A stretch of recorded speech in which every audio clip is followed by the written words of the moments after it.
அல்லைப்பட்டி சம்பவம், கைதானவர்களுக்கு பிணை. சிறை செல்வதை தடுக்கவே நாமல் சத்தம் போடுகிறார், அரசின் பகிரங்கம்.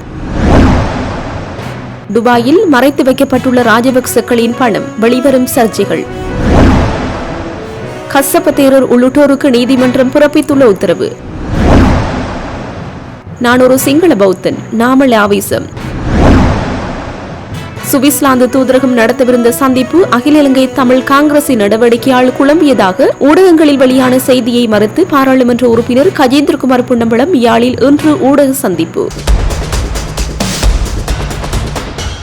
யாழ்ப்பாணத்தில் போலீசாரின் கட்டளை மீறிச் சென்ற வாகனத்தில் பயணித்த இருவரையும் 25,000 ரூபாய் காசு பிணையில் தலா 2 ஆள் பிணையிலும் செல்ல ஊர்காவற்றுறை நீதவான் நீதிமன்றம் அனுமதி அளித்துள்ளது. அல்லைப்பட்டி பகுதியில் போலீசாரின் கட்டளை மீறி பயணித்த வாகனம் மீது போலீசார் மேற்கொண்ட துப்பாக்கிச் சூட்டில் சிறுவன் உயிரிழந்துள்ள நிலையில் வாகனத்தில் பயணித்த இருவர் போலீசாரினால் கைது செய்யப்பட்டிருந்தனர். கைது செய்யப்பட்ட இருவரையும் விசாரணைகளின் பின்னர் நேற்றைய தினம் ஊர்காவற்றுறை நீதவான் நீதிமன்றத்தில் முற்படுத்திய வேளை அவர்களை எதிர்வரும் 24ஆம் தேதி வரை விளக்கமறியலில் வைக்குமாறு மன்று உத்தரவிட்டது. இந்நிலையில் குறித்த இருவர் சார்பில் முன்னிலையான சட்டத்திரணி இன்றைய தினம் நகர்த்தல் பத்திரம் ஊடாக வழக்கினை மன்றில் மீண்டும் விசாரணைக்கு அடுத்து பிணை விண்ணப்பம் செய்ததை அடுத்து இருவருக்கும் நீதிமன்றம் பிணை வழங்கியுள்ளது. அதேவேளை துப்பாக்கிச் சூட்டுக்கு இலக்கான ஹயஸ் வாகனத்தை வவுனியாவில் உள்ள நபர் ஒருவரிடமிருந்து தாம் புதிதாக கொள்வனவு செய்ததாகவும் கிளிநொச்சி உமையாள்புரம் பகுதியில் தமக்கு சொந்தமான வயலில் நெல் அறுவடை செய்வதற்காக வேரணை பகுதியைச் சேர்ந்த நபர் ஒருவர் வேலையாட்களை ஒழுங்குபடுத்தி தருவதாக கூறியதால் அவரை ஏற்ற சென்ற வேளையே சம்பவம் இடம்பெற்றதாக கைதான இருவரும் தெரிவித்துள்ளனர்.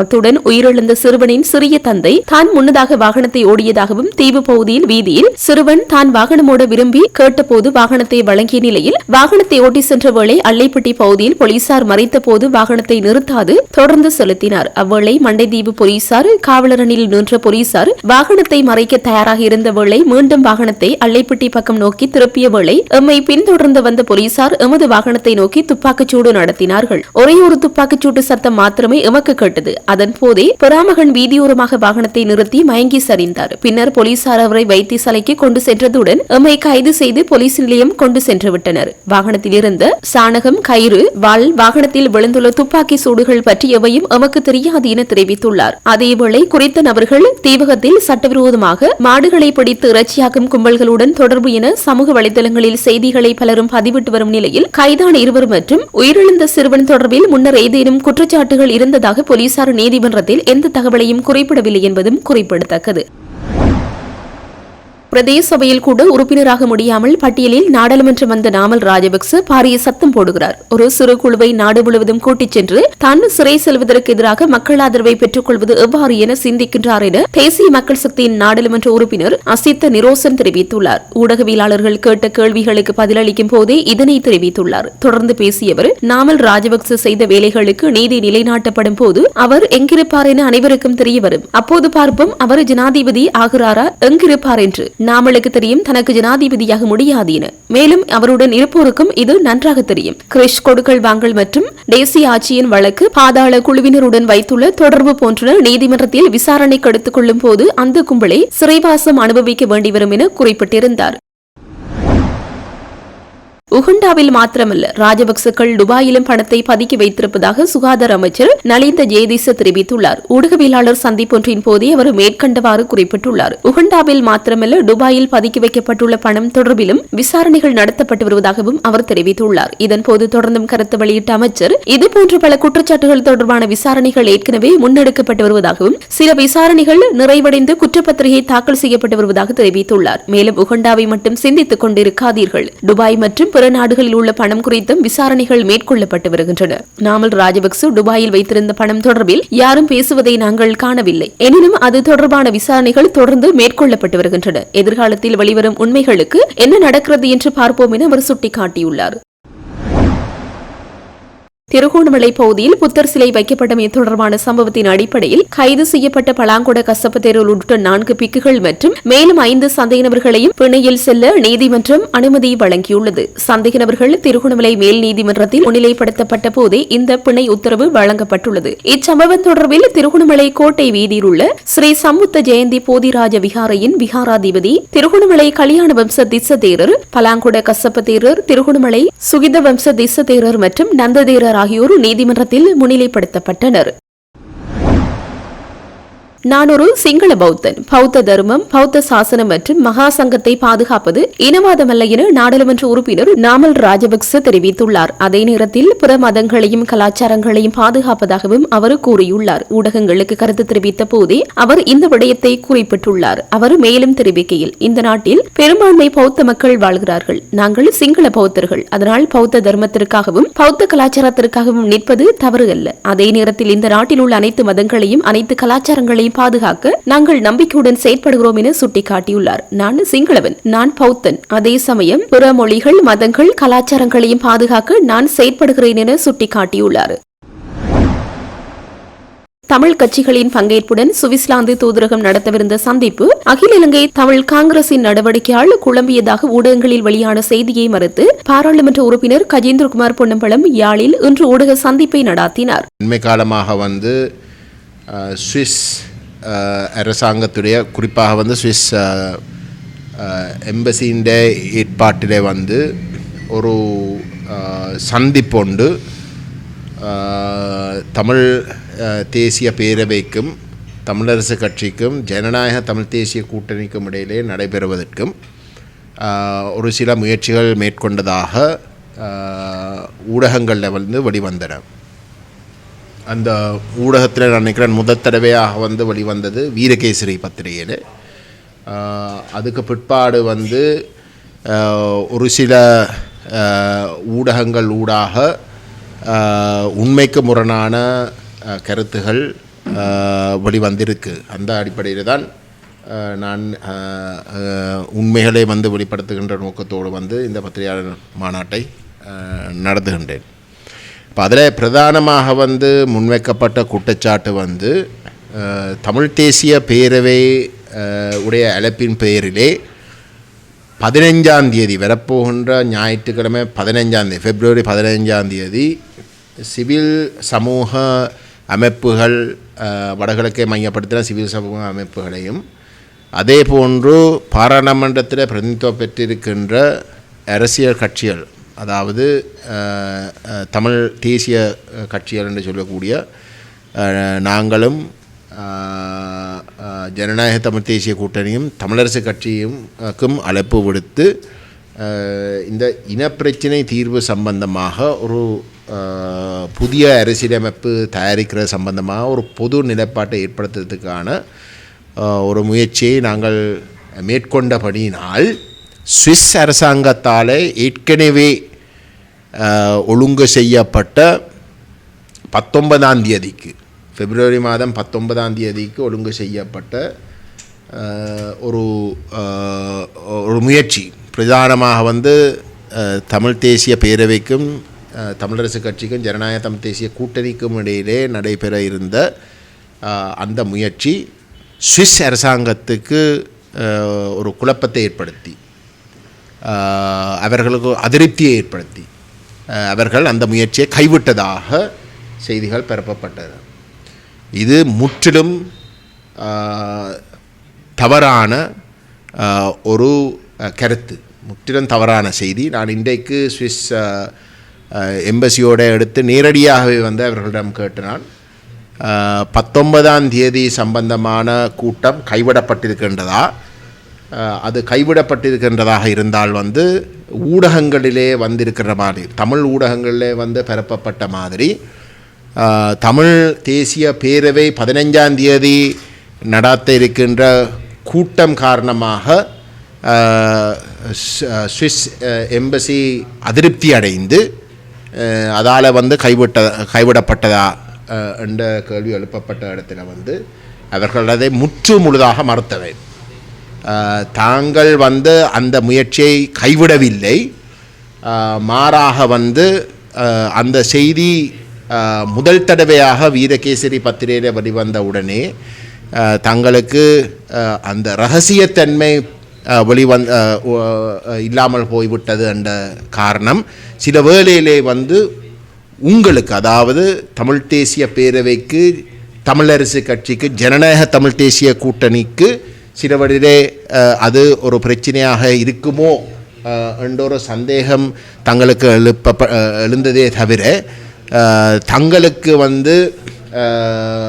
அந்த செய்தி வெளிவந்ததும் பெரிய பிரச்சனை கிடையாது. அந்த செய்தி வெளிவருவதின் ஊடாக அதில் கலந்து கொண்டு இருக்கக்கூடிய தரப்புகளுக்கு சில வழியில் வந்து பிரச்சனைகள் அதால் பிரச்சனைகள் வந்திருக்குமோ என்றது தான் தங்களுக்கு இருந்த ஒரே ஒரு சிந்தனையை தவிர வேறு எந்த ஒரு பிரச்சனையும் தங்களுக்கு இருக்கவில்லை என்றதும். ஆனால் அந்த 19ஆம் தேதிக்குரிய முயற்சிகள் இப்போதைக்கு வந்து தாங்கள் ஆங்கிலத்தில் சொன்ன வார்த்தை வந்து ஒன் ஹோல்டு, அதாவது அதை உறுதிப்படுத்த முடியாத இடத்துல வந்து இப்போதைக்கு இருக்கிறதுக்கான காரணம் இதிலே இந்த 19ஆம் தேதி சந்திப்பை கேட்டதே தமிழரசு கட்சி. அந்த 19ஆம் தேதிக்கு சந்திப்பு வேணுமென்று கேட்டதே எங்களோட வந்து கேட்க சொல்லி கேட்டதே வந்து தமிழரசு கட்சி, நான் அல்ல. அதுவும் இன்னும் ஒரு தவறான செய்தி பரப்பப்பட்டது வந்து ஏதோ நான் தான் சுவிஸ் அரசாங்கத்துக்கு கேட்டு இந்த முயற்சியை வந்து மேற்கொண்டதாக, அதுவும் ஒரு அப்பட்டமான தவறான ஒரு கருத்து.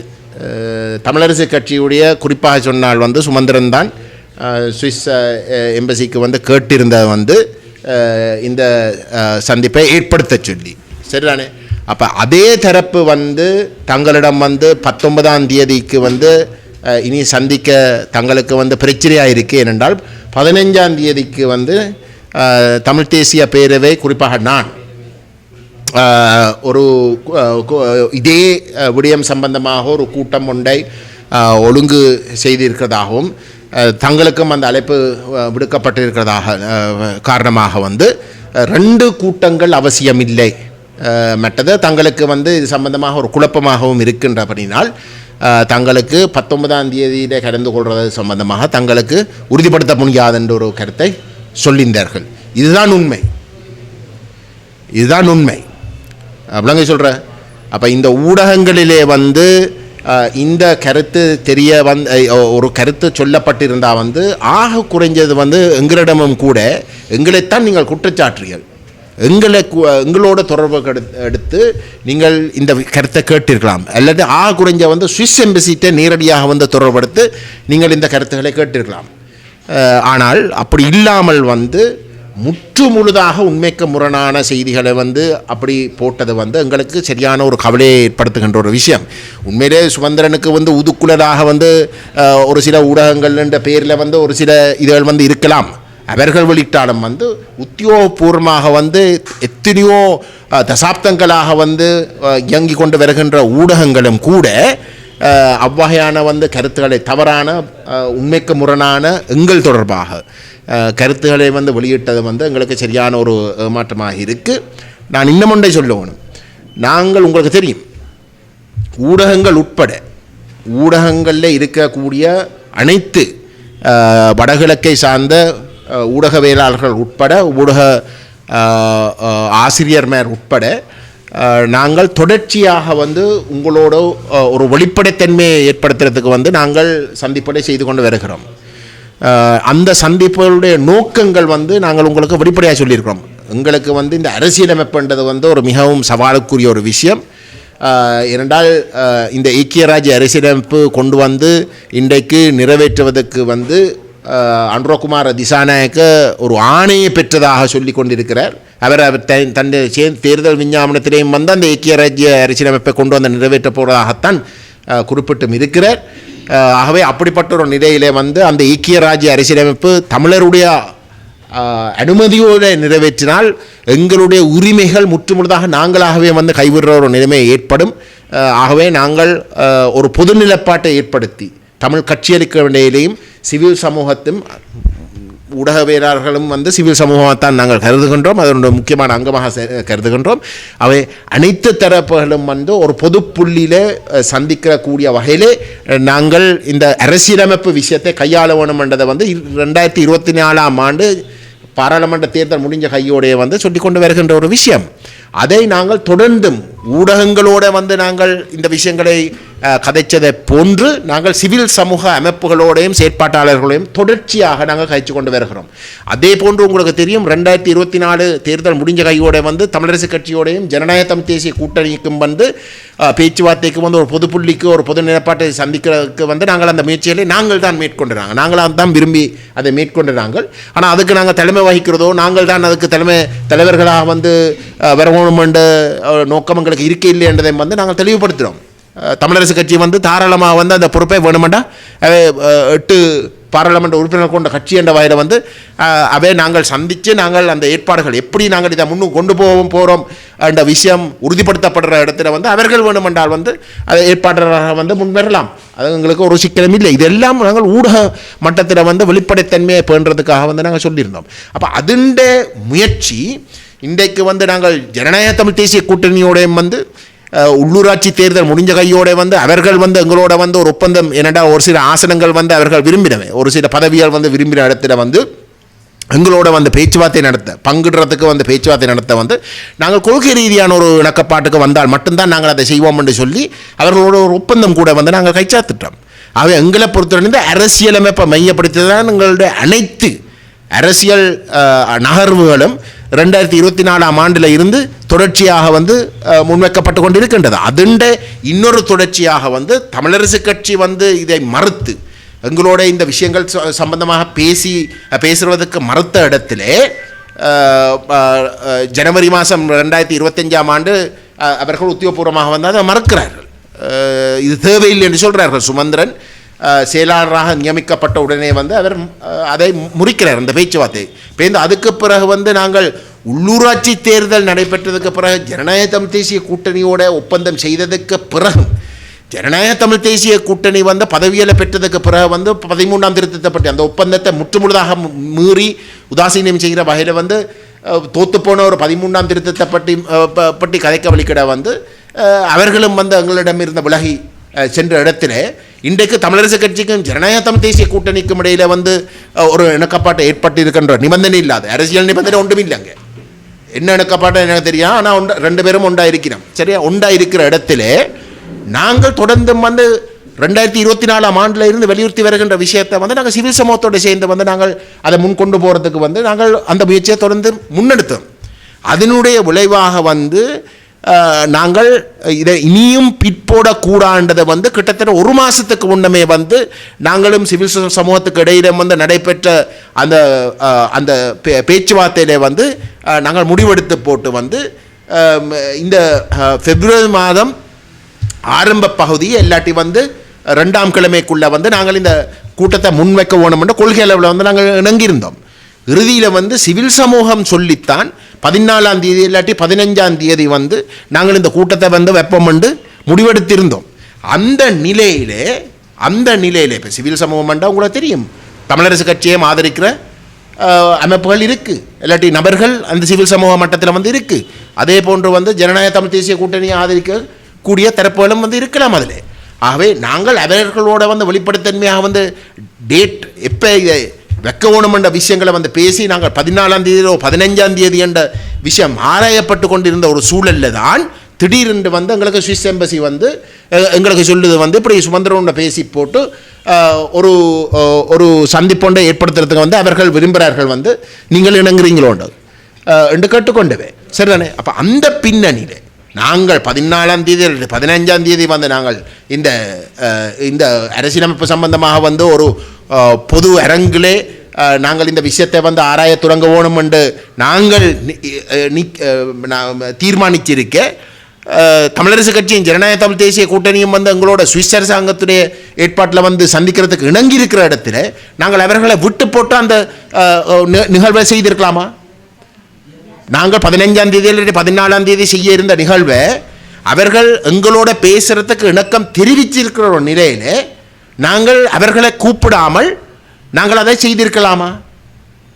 அந்த வகையில் தான் சிவில் சமூகத்தோடு இணைந்து நாங்கள் ஒரு முடிவுக்கு வாரம் வந்து நாங்கள் தமிழரசு கட்சிக்கும் ஜனநாயக தமிழ் தேசிய கூட்டணிக்கும் வந்து நாங்கள் அழைப்புதலை வந்து விடுக்க போகிறோம் அப்படிங்க சொல்கிறோம். இது வந்து 19ஆம் தேதி நடக்கிற சந்திப்புக்கு வந்து மாற்றீடாக வந்து செய்கிற ஒரு விஷயம் இல்லை.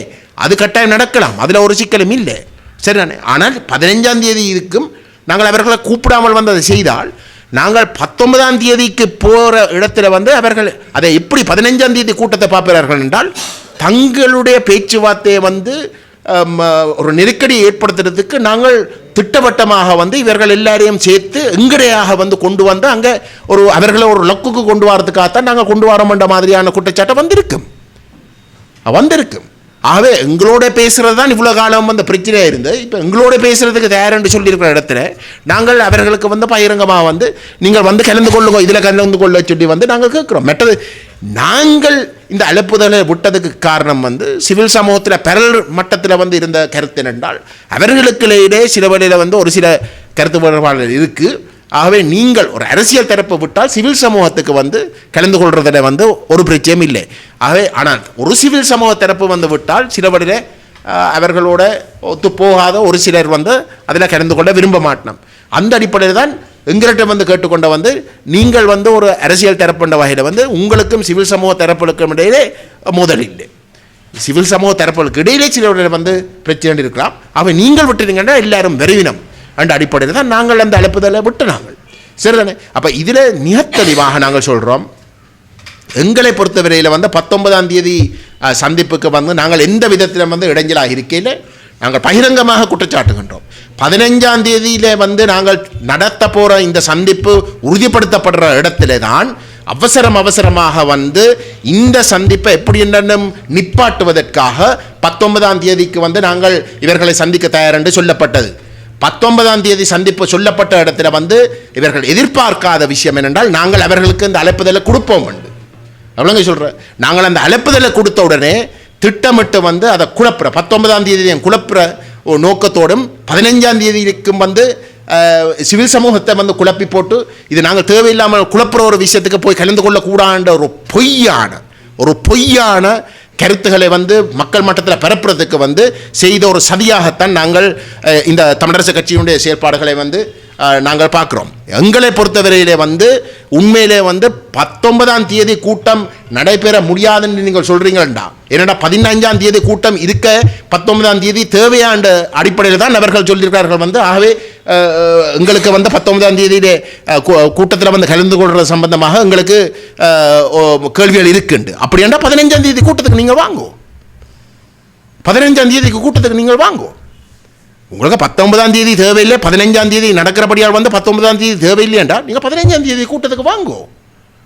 அப்படி நீங்கள் வர தயார் இல்லை என்றால் வந்து இதில் வந்து உண்மையிலே நீங்கள் தான் இந்த 19ஆம் தேதி கூட்டத்தை கூட்டுறீங்கள். இவ்வளோ காலம் நாங்கள் கேட்குறோம் எங்களோட வந்து சந்திக்கிறதுக்கு வாங்கோன்னு நாங்கள் கேட்குற இடத்துல வந்து எங்களோட நீங்கள் வராமல் வந்து நீங்கள் இந்த கூட்டத்தை வந்து 19ஆம் தேதி கூட்டுற என்றால் அந்த கூட்டத்துக்கு நோக்கம் வந்து 15ஆம் தேதி கூட்டம் நடைபெறக்கூடாது. சிவில் சமூகத்தோடு ஒரு இணக்கப்பாடு, ஒரு பொதுவான ஒரு அரங்கில வந்து எல்லாரும் அரவணைச்ச ஒரு நிலப்பாடு வரக்கூடாதுன்றதுக்காக குழப்பற நோக்கத்தோடு தான் இது நடக்கிற சந்தேகம் வந்து எங்களுக்கு வருது. விளங்கி சொல்கிறேன். அவை தயவு செய்து ஊடகங்களுக்கு நாங்கள் சொல்கிறோம், இன்றைக்கு தமிழருடைய தலைவிதி தீர்மானிக்கப்பட போகின்ற ஒரு நிலையிலே இன்றைக்கு ஒரு அரசாங்கம் வந்து தாங்கள் தீர்வண்ட பேரில் கொண்டு வர போகிறத வந்து ஒரு ஐக்கிய ராஜ்யம் என்று தங்களுடைய தேர்தல் விஞ்ஞாபனத்தில் அறிவிச்சிருக்கிற ஒரு இடத்துல அதே அரசாங்கம் வந்து தமிழ் மக்கள் தங்களுக்கு தான் ஆணையை கொடுத்திருக்கிறார்கள் என்று சொல்லிக்கொண்டு ஒரு பொய்யை சொல்லிக்கொண்டு பரப்பிக் கொண்டு இருக்கிற ஒரு நிலையிலே இதுவரைக்கும் வந்து எந்த ஒரு தமிழ் கட்சிகளோடும் வந்து உத்தியோகபூர்வமாக ஆக்கப்பூர்வமான பேச்சுவார்த்தைகள் வந்து தமிழ் மக்களோட இனப்பிரச்சனை தீர்க்கிறதுக்கு வந்து நடத்தாமல் இருக்கிற ஒரு சூழல்ல அவர்களுக்கு 3/2 பெரும்பான்மை இருக்கிற இடத்துல வந்து அவர்கள் வேறு எந்த ஒரு தரப்போடையும் பேசாமலே வந்து அதை பாராளுமன்றத்தில் நிறைவேற்றக்கூடிய ஒரு சூழல் இருக்கிற இடத்துல தமிழ் தேசிய நிலப்பாட்டுக்கு நேர்மையாக இருக்கிறவர்கள் அனைவரும் அணிதிரண்டு ஒரு பலமான ஒரு நிலப்பாட்டை எடுக்காமல் விட்டால் எங்களுடைய தலைவிதி நாங்களாகவே வந்து இந்த ஒற்றையாட்சியை ஏற்றுக்கொண்டதாகத்தான் எழுதப்படும். அவை இந்த சதியை முறியடிக்கிறதுக்கு வந்து அனைவரும் ஒன்றுபட வேணும். அதுதான் எங்களுடைய நோக்கம். அதைத்தான் 2024 இருந்து நாங்கள் வலியுறுத்தி கொண்டு வருகிறோம். அந்த நோக்கத்தை வந்து பிழைகாணலாம்னா பிழைகாண சொல்லுங்கள், ஏறமென்றான் நாங்கள் இந்த பொது புள்ளியில் நாங்கள் அனைவரும் சந்திக்கணும் என்று சொல்கிற நோக்கத்தில் வந்து தவறு இருக்கின்றால் வந்து நீங்கள் தாராளமாக சொல்லுங்கள், அது தவறுண்டால். ஆனால் நாங்கள் இந்த முயற்சியை எப்போ ஆரம்பித்திருக்கிற இடத்துல அதில் இருந்து விலகி போனவர்கள் பேந்து தாங்களாகவே வந்து ஒரு முயற்சி கொண்ட வேறொரு இடத்துல வந்து ஏற்படுத்துறதுக்கு ஒரு முயற்சியை செய்து போட்டு இந்த நாங்கள் தொடர்ந்தும் 2024 இருந்து தொடர்ந்தும் செய்து கொண்டு வருகிற ஒரு முயற்சியை வந்து நிப்பாட்ட சொல்லி எதிர்பார்க்கிற வந்து தவறு.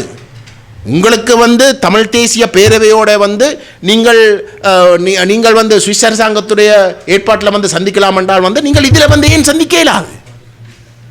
ஏன் நீங்கள் இங்கே சந்திக்க இயலாது? இதில் வந்து கலந்து கொள்ள போகிற ஆக்கள் யார் கலந்து கொள்ள போகிற? தமிழர், எங்கட மக்கள். அப்ப என்ன பிரச்சனை, என்ன ரகசியம்? எங்கட மக்களுடைய எதிர்காலம் சம்பந்தமாக கதைக்கிறதுக்கு என்ன ரகசியம் தேவை? அப்ப தயவு செய்து இதை விளங்கிக் கொள்ளுங்கள். குழப்பற தரப்பு யார் என்றதை விளங்கிக் கொள்ளுங்கள். அதை சொல்லாமல் நீங்கள் வந்து இப்படி செய்தி போட்டது வந்து எங்களுக்கு சரியான மனவருத்தம். நான் உங்களிடம் தயவுடன் கேட்டுக்கொள்கிறேன், இனிமேலாவது இவ்வகையான ஒரு ஒரு ஒரு ஒரு இன்றைக்கு அந்த ஏக்கியராஜ்ய அரசியலமைப்பை வந்து நிறைவேற்றத்துக்கு தமிழ் தரப்பில் இருந்து இந்த தேசிய தரப்புன்னு சொல்லக்கூடிய தமிழ் தேசிய தரப்புன்னு சொல்லக்கூடிய தரப்பில் இருந்து அதை நிறைவேற்றத்துக்கு விரும்புகிறதுக்கு வந்து அதை தயாரித்ததில் வந்து ஒரு சிலர் இருக்கிறார்கள். ஓமா இல்லையோ? தமிழ் தேசிய பேரவே இல்லாட்டி தமிழ் தேசிய மக்கள் முன்னணியை தவிர மெட்ட அனைத்து தரப்புலம் வந்து அன்றைக்கு ஒன்றாக இருந்து தான் அந்த ஐக்கியராஜ்ய அரசியலமைப்பை வந்து தயாரிச்ச. ஆகவே அது தவறென்று சொல்லித்தான் நாங்கள் வந்து கடுமையாக வந்து 2017 ஆண்டில் இருந்து அதை அம்பலப்படுத்துறதுக்கு வேலை செய்கிறோம்.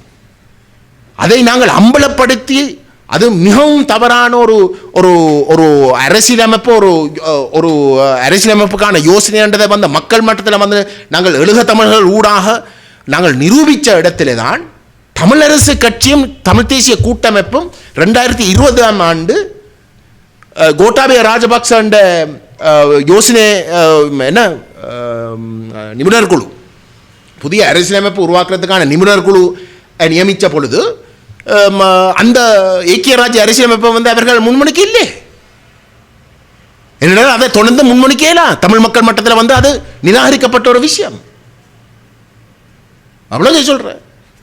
ஆகவே நாங்கள் அந்த அளவு தூரத்துக்கு நாங்கள் வேலை செய்து ஒரு ஒரு ஒரு பொது புள்ளியில் உண்மையிலே தமிழ் மக்களுடைய அரசியல் அபிலாஷைகள் பூர்த்தி செய்யக்கூடிய ஒரு ஒரு நகர்வு ஒன்றை நாங்கள் தயாரிக்கிறதுக்கு வந்து நாங்கள் கேட்டுக்கொண்டிருக்கிற இடத்துல இந்த நேரத்தில் வந்து இதை குழப்பறதுக்கு யாருக்கு தேவை இருக்கு?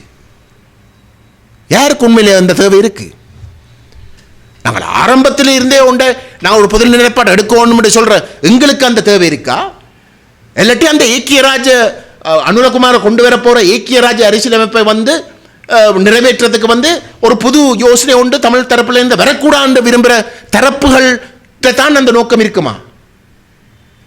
நீங்கள் கேட்கணும் அந்த கேள்வியை.